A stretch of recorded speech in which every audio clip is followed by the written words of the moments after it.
जौने पार गइलिउलो भाई हो माँ। कावन गुनवा बाटै माई निमिया के पेड़ावा।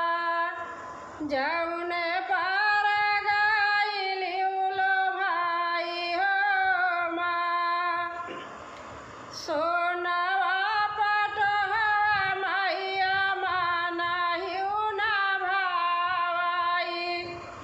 चंदन कली उगाड़वाई हो माँ। सोनवा पटोहवा मैया मानहिउ ना भावाई। चंदन कली उगाड़वाई हो माँ। पुष्पक के विवाना माई मानहिउ ना भावाई।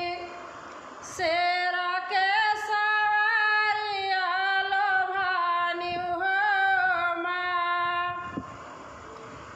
पुष्पक के विवाना माई मानहिउ ना भावाई।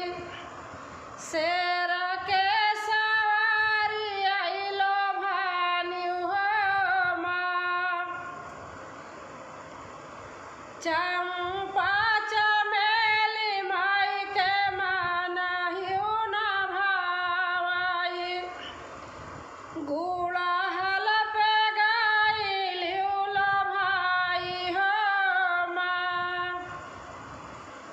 चंपा चमेली माई के मानहिउ ना भावाई। गुड़हल पे गइलिउलो भाई हो माँ। तांबे का बसनवा माई के मानहिउ ना भावाई। लाल की चुनरिया पे लो भानिउ हो माँ।